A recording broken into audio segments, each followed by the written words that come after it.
Fascist Awami লীগের সরকারের আমলে অনুমোদন দেয়া গণমাধ্যমের ব্যাপারে তদন্ত করা হবে বলে জানিয়েছে তথ্য উপদেষ্টা মাহফুজ আলম। বিশ্ব মুক্ত গণমাধ্যম দিবস উপলক্ষে রাজধানীতে এক সেমিনারে তিনি কথা বলেন। তিনি জানান, সাংবাদিকদের বিরুদ্ধে হয়রানিমূলক মামলা হলে খতিয়ে দেখা তা প্রত্যাহার করা হবে।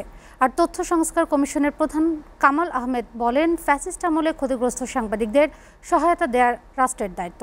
মুসলিম সাংবাদিক মাহমুদুর রহমান বলেন, ফ্যাসিস্ট আমলে গণমাধ্যমের ৪৪% অবনতি ঘটেছে। সঞ্জিদা প্রিয়র প্রতিবেদন।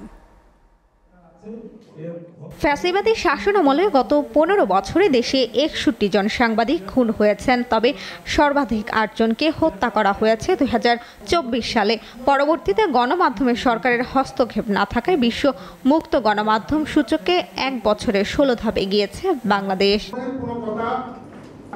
এমন প্রেক্ষাপটে বিশ্ব মুক্ত গণমাধ্যম দিবস উপলক্ষে রাজধানীর সার্কিট হাউসে গণমাধ্যমে ফ্যাসিবাদী আমল, সাংবাদিক হত্যা, নিপীড়ন শীর্ষক সেমিনারের আয়োজন করে বাংলাদেশ সাংবাদিক কল্যাণ ট্রাস্ট। এতে জুলাই অভ্যুত্থানে নিহত সাংবাদিক পরিবারের স্বজনরা বলেন, অপরাধীরা ঘুরে বেড়াচ্ছে, তাদের বিচারের আওতায় আনতে হবে। এমনকি র্যাবের হাতে আমার মামলা তদন্ত আছে, তারাও এখন পর্যন্ত বাবুর ছেলেকে ধরার কোনো পদক্ষেপ নেয় নাই। গুলি করছে বা কারা গুলি করছে এবং ২৫ নম্বর গাড়িতে কে বা কারা ছিল, এটা কি সরকারের কাছে কি একদম অপারক ছিল বের করাটা? কারা ছিল, কিন্তু এখনো পর্যন্ত তাকে কোনো গ্রেফতার করা হয় নাই। বিগত সরকার আমলে যেসব রাজনৈতিক মামলা হয়েছে সেগুলো একদিনে নির্বাহী আদেশে প্রত্যাহারের দাবি জানান সিনিয়র সাংবাদিক শফিক রহমান।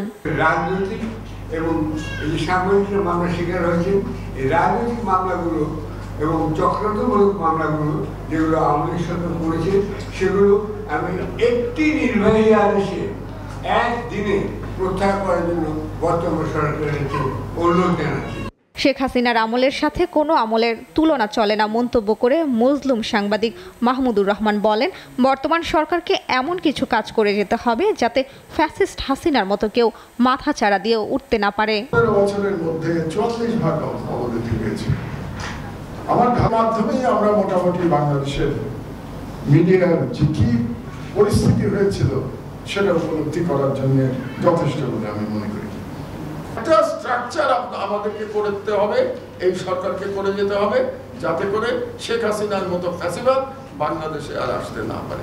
ফ্যাসিস্ট আমলে ক্ষতিগ্রস্ত সাংবাদিকদের আর্থিক সহায়তা দেওয়ার আহ্বান জানিয়ে গণমাধ্যম সংস্কার কমিশনের প্রধান কামাল আহমেদ বলেন, গণমাধ্যমকে কোনো গোষ্ঠী বা ব্যক্তির করুণার উপর যাতে নির্ভরশীল হতে না হয় সেদিকে লক্ষ্য রাখতে হবে। ক্ষতিগ্রস্ত হয়েছে, নির্যাতিত হয়েছে, নিপীড়িত হয়েছে, মাসের পর মাস বন্দি জীবন কাটাতে হয়েছে, যাদের পরিবার অনিশ্চয়তার মধ্যে পড়েছে, মামলার মুখে পড়েছে, মামলা যে পরিমাণে ব্যয়বহুল, সেই ব্যয় বহন করার ক্ষমতা যাদের নেই, তাদেরকে ক্ষতিপূরণ দেওয়ার দায়িত্ব সরকারের রয়েছে এবং আমরা আশা করি সরকার সেই কাজটা করবে।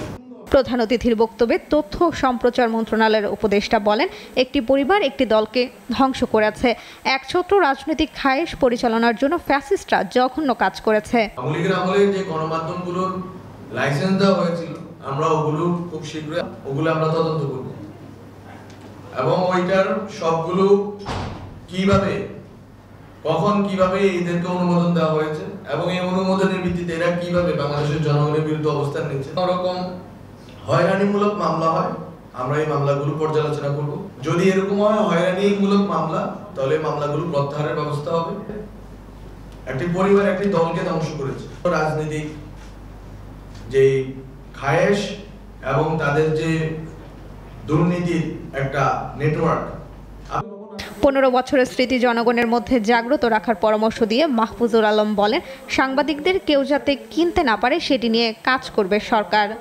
আর কখনোই এই সাংবাদিকদেরকে এই মাথা হেড কাউন্ট হিসেবে কিনে নেওয়া যায়। সঞ্জিদা প্রিয়, এসএটিভি, ঢাকা।